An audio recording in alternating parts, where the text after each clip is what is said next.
ख्रिस्टि party Bagurumba लोगोसे जोंनि धोरोमनि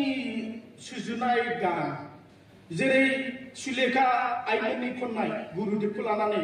गाबोयो जों दाबो गाबो आफा केसेटआ आफा नै केसेटआ आइमोन आफामोन दिनै बेबायदि गोथौ गानजोंनो दिनै बयखौबो गाबहोनो हादों बेबायदि गोथौ मोनसे जोंनि धर्म ब्रह्म धर्मनि गुरुखौ लानानै सुजुनाय बियो जोंखौ दिनै बिखायाव सोमावग्लुंदों आइमोन आफामोन जों मा बिदिखौबो लानो हाला नामा ओमफ्राय जोंनि हारिमु ख्रिस्टि मा बेखौबो जोङो मोसानो हाला नामा नै बेबादि बै समनि भक्तफ्रा डेलिगेटआव बै समाव दा बिनिखायनो जों बेफोरबायदि मालाबा ख्रिस्टि बागुरुम्बा बिदि लाबाय जोङो बुंबाय थादों बे मोसानाय मुसुरनाया जाबाय तामसिक बे तामसिकजों जोंनि आध्यात्मिक उन्नति जाया बे तामसिकआ अर्थात जायफ्रा हारिमु लाखिनो थाखाय रैखा खालामनो थाखाय बेबस्था दङ हारिमु आफाद दं हारिमु आफादाव बे हारिमुखौ रैखा खालामदों जोंनिफ्रायबो थां हारिमु आफादाव थांनानै मोसानाय दामनाय देनाय खालाम किन्तु नैबे आध्यात्मिक अनुष्ठान सरस्वती प्रसार संसदआ मात्र आध्यात्मिकल हयथ' ब्रह्म धर्म कमिटियाव अन्यान्य सामाजिक गतिविधि थानो हागौ किन्तु सरस्वतीयाव आध्यात्मिकखौल' नोजोर होनाय जायो फिरफिलायाबो संगठननिसो आफामोनायमोन बे प्रसार संसदनि नङा जोंनि दुलाराय ब्रह्म धोरोम आन्दाराव प्रसार संसद दङ बे प्रसार संसदआ शास्त्रनि सायावनो सावरायबाय था एखे स्वरूप स्थिति प्रसार संसदनि शास्त्र जोंनि शास्त्र कुनु सेन्टेन्स मोनसे सेन्स गैया गासैबो एखे आइमोन आफा किन्तु नै दाना जोंनि गेजेराव सावरायलायबाय जे जोंहा संगठना आफादा मा सिम्बल दं जेरै हनै हारसाफ्रा संकरिफ्रा मालाय सिम्बल दङ हनै सोरबाया दङ हनै सोरबा बुद्धिस्टफ्रा दङ जोंहा मा सिम्बल दङ दा जोंहाबो दे सिम्बलखौनो लानानै जुदि एक्सिडेन्टआबो खमायोबा गारियाव जुदि सिनायथि मोनोबा जोङो सिम्बलखौ लानानै जुदि आवगायनो हायोबा दे होनलायलायनानै नै बे सान आरो गुफुरा शान्ति गोमोआ त्याग खालामनाय आरो बेयाव सान्थौ थाबाय ओमफ्राय सानखौबोथ' जों खुलुमहरखायो दहाय रमेश आफा बुंनाय बादिनो गासिबो सासेबो सानखौ खुलुमि गैया जोंबो खुलुमखायो जयग' जोबखांबानो सानखौसो खुलुमहरो हाखौ खुलुमो गावजों गाव खुलुमलायो एगेन माबा माबि जाबा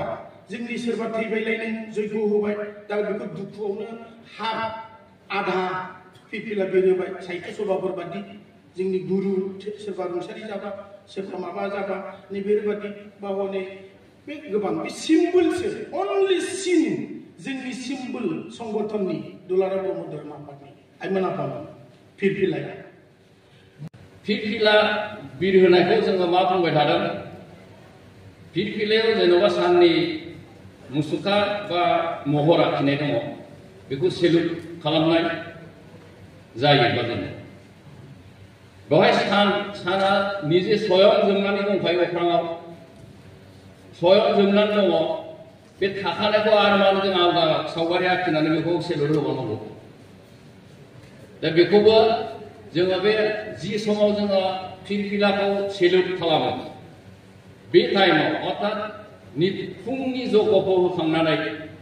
पुर्ण ब्रह्म ज्योति स्वरूपखौ सारा बेयाव मोनसे समबेत जानाय बयबो भक्तफ्रा जुदि स्रं गसंनानै बे सानखौ सेलुट खालामहरोबा ओम पुर्ण ब्रह्म ज्योति स्वरूपानो मावनानै बेनो बै फिरफिलानि सेलुट जायो बेयाव फिरफिला बिरहोनांगौ गैला जोङो बेखौ बेबायदि समाधान खालामनो हायो सानखौ खुलुमनो थिनदों जग होबाय फुंनि समाव बयबो ज' जाबाय फिरफिला बोखोनायनि जायगायाव जों सानखौ सेलुट होयो बे मोनसे लामा आं खिन्थायो बिनिफ्राय बिबार बावनाय अर्थात गोसोखांनाय आरे रमेश आफाया गोजोनथाव आफायानि बिराद मावबाय दा स्वरूप स्थिति प्रसार संसदनि बे आफामोना उद्धार खालामजोबगोन खालामहैगोन मोनसे समाव जाहा फोथायनाय दं बा नोंसिनि गेजेरावनो आफामोननि गेजेरावनो ओमफ्राय अबथार बादि जाबाय हमना ला रमेश आफाया गोजोनथाव बाबामोना बयबो आफामोनखौ नुबानो खुलुमो नायनो लुबैयो होसोबोयो रमेश आफामोननि बाणीखौ खोनासंनो होसोबोयो दा बे आफाया दब थैबाय मालाबा माहाजोन बे आफाखौ गोसोखांनो मोनला बे आफानि फट'खौबो एबा नायनो लुगैला जों फुजा होआ बे आफाखौबो फुजा होआखै जों गुरुदेव कालिचरण आफाखौ मा बे आफाखौ जों गोसोखांनो मोनला बे आफाया माबादिमोन जों फट'खौ नायनो लुगैला नामा नोंसोरो बे आफाया 100 बोसोरनि उनाव नै दा 50 बोसोराव थिगसे मावलांगोन आफाया रमेश आफा बा गोजोनथाव बाबानि असिनि बाबामोना मा बे आफानि माबादिमोन आफाया नायनो गोसो जाला नोंसोर आफा मोननाय मोना बिनि सावगारि थाबाय जेनेबा हमनानै ला खिन्थु बेखौथ' फुजियाखै जेरै बिमा बिफाफोरनि सावगारिया रुम रुम दोनो अनेकानो हारसाफ्राथ' दोनो गुबुनफ्राथ' दोनो खिन्थु जोंथ' फुजाखौनो होलाना बाबामोन ओमफ्राय दाना गुरुदेव कालिचरण आफायानो जाथिनि उद्धारकारि माहारिनि उद्धारकारि आसामनि उद्धारकारि संसारनि उद्धारकारि अबतार सासे अबतार पुरुष महा अबतार एन्ड रिसोर्स पार्सन माने सरि रिनाइसेन्स माने बे चेन्ज खालामनाय रिफर्मार ग्रेट रिफर्मार गुरुदेव कालिचरण आफाया मा बेखौ जों एसेबो गोसोखांनो मोनला बेनो जों खेबसे बिबार दोंसे होनो मोनला मोनसे समाव नै गोबां जोंनि भक्तफोरनि कुइसना बे जाहैदों अपक्क फल और पुष्प सम्बन्ध होननाय दं अमृतसराव मनुष्य विशेष प्रयोजन व्यतीत केह बृक्ष हईते फुल और अपक्क फल तुलिबे ना गोथां फिथाइखौ आरो बिबारखौ खानो नाङा होननानै मानसिनि नांनाय समावसो खानो हागोन नाङा गारा खानो नाङा सेतान मनुष्येर आबश्य हইলে বিরাট জ্যোতিস্বরূপ গুরু মাতা পিতা আত্মার নিকট প্রার্থনা করিয়া ফুল ফল তুলিবে एखे मानसिहा माबा मोनसे बेमार जादों बेनो बे फिथाइखौ नङाबा बा बिबारखौ नङाबा बेनि बेमारा हामा बे खेत्रआवसो परब्रह्मनि खाथियाव आरज गाबनानै बिबारखौ खा ओमफ्राय बेमाराव बाहाय बे खोथाखौ बुङो किन्तु केह फुल तुलिया काठ पाथर प्रतिमादिर ऊपर पूजार्थे दिबे ना किन्तु सोरबा बिबारखौ खानानै बबेबा दंफांनि बबेबा अन्थाइनि बबेबा सनानि बबेबा लहानि प्रतिमायाव मुसुखायाव बे बिबारखौ होनानै फुजा दा खालाम बे परमहंसनि बोसोन अवतारादिर उपासना अवतारफोरखौ फुजा खालामनो थिनाखै परमहंसआ बेवहाय जिमान हाजार हाजार अवतार दङ बिनि मादाव जों कालिचरणखौबो हमनो हायो सासे अवतार बे गासैबो अवतारखौनो जुदा जुदायै फुजा दा खालाम ओरै होननानै बुङो जुदि बिसोर गोथां समाव थायोमोनब्ला बिसोरनि खाथियाव उपदेशखौ लानांगौ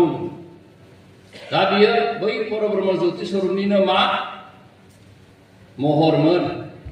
बे महरा दा गैला दा बेवहाय बे अवतारफ्रा बे ज्योतिस्वरूपावनो बिलीन जानानै दं ज्योतिस्वरूपखौ उपासना खालामबा जों गासिबखौबो उपासना खालामनाय बा मान होनाय श्रद्धा खालामनाय जायो।